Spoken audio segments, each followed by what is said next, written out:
A camera designed to capture the fastest moving action, objects moving at high speed, and built to meet the exact demands of the professional shooters. With ultra responsiveness, high sensitivity, reliability, and durability. I'm sure you all must be wondering which camera is it. So stay tuned and let's know more.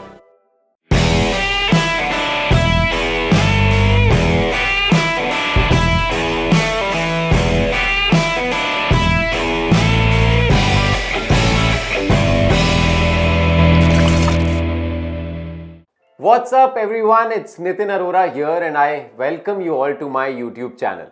So we all have been hearing so many rumors about Canon next full frame mirrorless release, that is Canon EOS R3. Canon has posted a teaser about this camera in April with its first official announcement, and a few days back they made their second announcement in which they have finally revealed the suspense for the Canon users.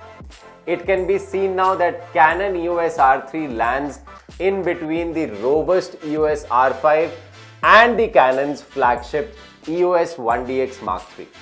In the teaser, the EOS R3 camera has been introduced using the following words: explosive speed, ultra responsiveness, outpace, outperform. Also thanks to Canon Australia, which has nailed up an official press release as it helped all of us to dig more information about this powerful camera.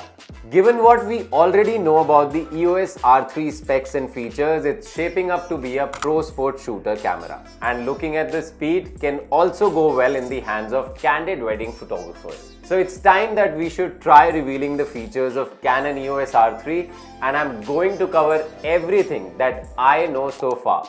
As well as we will also try to decode what's not been said officially.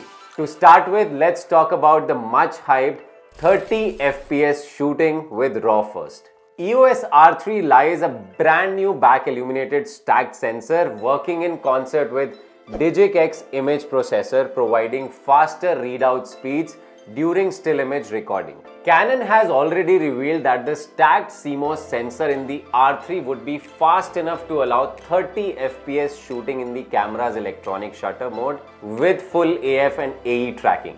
I think for mechanical shutter it should be close to 20 to 22 FPS. The latest update makes it clear that this will include raw image capture, which is quite amazing. Also, the electronic shutter function will even support flash sync when working with Canon speedlights, though Canon has not revealed the flash sync speed, but I believe that it should be minimum at least 100 per second. But we'll have to wait until we have the EOS R3 in our hands before we find out whether it has to switch to a lower bit depth rate, which means compromising on dynamic range to achieve this fastest speed. Moving on to autofocus, it's all clear now that R3 will still use the company's dual pixel autofocus system with an enhanced version of the eye, face, body detection AF system, which is also used in the EOS R5. So R3 also has taken object tracking capabilities to new heights. Alongside the people and animal AF tracking modes, which was introduced in the EOS R5 and R6 cameras, the EOS R3 also tracks racing cars and motorbikes. Conquering the darkness, the R3's AF will operate down to -7 EV, which is ridiculously low. And after seeing this figure, I am very much worried about whether R6 will be able to retain the title of low light king now. Though there are no details about which lens is required to work on -7 EV, I am assuming that it can only be achieved with f1.2, which is Canon RF 50mm. But let's see, as this will be a great benefit to wildlife and wedding photographers especially, who work in low lighting conditions. One feature for which I am very eager to use is the eye control autofocus technology. This feature draws its inspiration from EOS 3, launched in 1998, which had that eye control system which allowed picking up of one of the 45 AF points available in that film SLR by simply looking through the viewfinder. With this unique eye control autofocus technology, the EOS R3 focuses wherever you are looking. Does that mean that if I am looking at my model, I don't need to move the AF tracks and set my focus manually? Well, I'm really excited but also very scared, as what if I want my focus to be on the bride, but what if I'm looking at one of the bridesmaids walking along? I don't know how does this technology going to work for sure. But let's see, I'm really excited. Now coming on to the next one, image stabilization.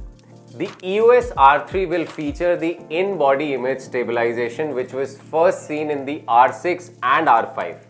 Like we all have seen in R5 and R6, the in-body image stabilization can work in conjunction with the lens stabilization mechanism of any Canon stabilized RF lenses. This allows Canon to claim up to 8 stops correction, which has been tested using the standard SEPA testing methodology. After which I am sure of one thing, that as a wedding photographer, if I have to shoot on a slow shutter speed, or even when I'm filming, I can shoot handheld without much of shake in the footage. So this is going to be one big add-on, guys. Now talking about the video resolution. So Canon's first reveal didn't mention anything at all about the video, but it seemed inevitable that Canon would use the Canon's high-speed sensor to generate videos.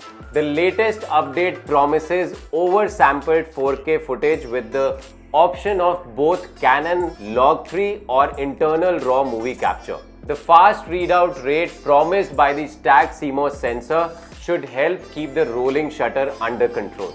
Canon Log3, which was added to provide greater dynamic range and color grading, has also been found in this camera, which leaves us in doubt whether it's going to be more centric towards still or going to be a hybrid one like Canon EOS R5.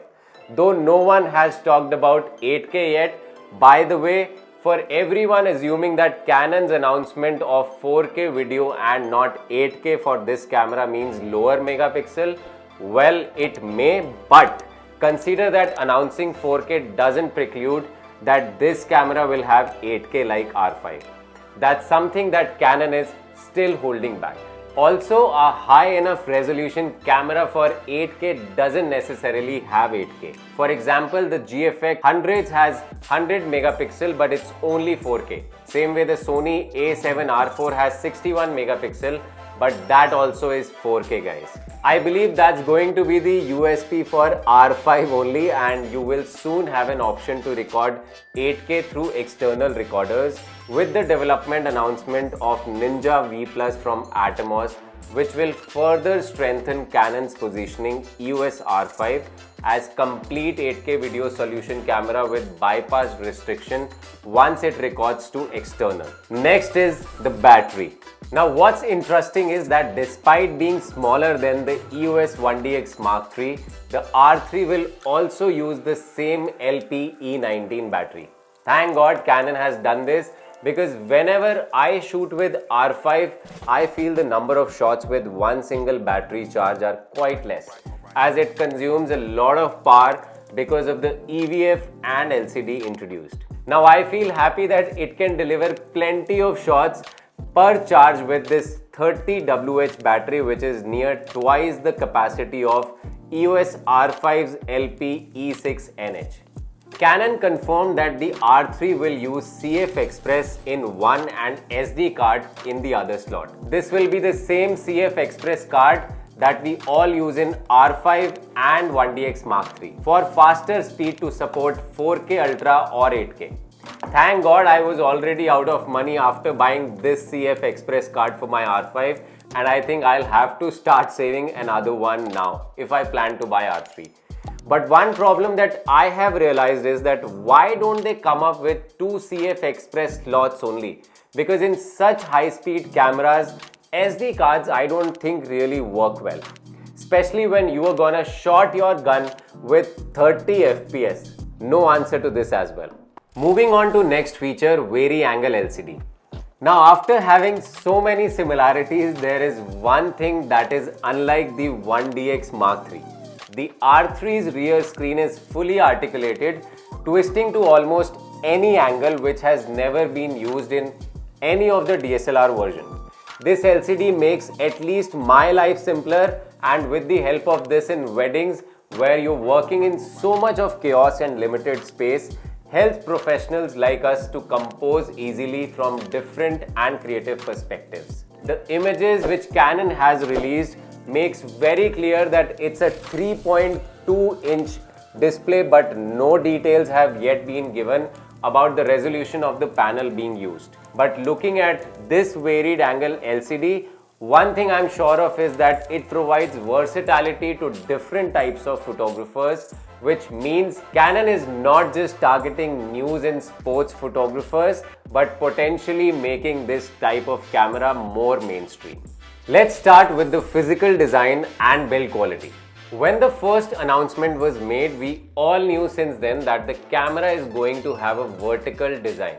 The EOS R3 features a solid yet lightweight magnesium alloy body and emphasizing both horizontal and vertical handling for challenging shooting situations, as well as cope against dust and water in tough weather conditions, which is an advantage for sports and wildlife photographers. You will also notice the R3 sporting the same two pairs of buttons to the left of the mount, which on the 1DX Mark III were assigned as multi-function and depth of field previews. You know guys, I switched to a mirrorless system entirely last year, that is 2020, and my last camera I used was 1DX Mark III. And now I'm dying to have that feeling of holding the 1DX series, but now in a smaller and a mirrorless avatar. Looking at the controls from the rear, you will see the R3 inherits some of the 1DX Mark III controls, including a similar power switch button and most notably the smart controller that made its debut on the flagship DSLR. This allows the AF on button to quickly adjust the AF area position, and trust me guys, when I say it's quick, it does. Like the 1DX Mark III, Canon accompanies the new smart controller with a traditional joystick on the R3. Also, some of you must be wondering, what's the need for two joysticks here in one camera? So guys, that's for people who shoot with a vertical grip. From the top, the R3 takes inspiration from both the 1DX Mark III and the R5. On the left side, you will see the R3 adopting to the 1DX Mark III's approach to adjusting settings like the drive metering and the AF mode, offering 3 customizable dials on the body plus a lens control ring on each RF lens mount. This allows shutter speed, aperture, ISO and exposure compensation all to be easily adjusted while the camera is at the photographer's eye. There is a start-stop recording button, same as we have in the 1DX Mark III, but the text has been replaced with this red dot in between. The smaller size of the R3 means there will be no room for the secondary LCD status screen, which we have right below the main monitor on the 1DX Mark III. And it's unknown whether the rear buttons can be illuminated or not. I hope they will, as when we shoot in low light conditions, that makes our job easier. Also making its debut on the R3 is a new accessory, hot shoe. It can provide communication and power to new accessories, which I believe is there in Sony cameras already. So now you will not be juggling between the wires of your microphones. But do we have to use Sony's accessory on Canon's hot shoe? I can't even think about this in my wild dreams, guys.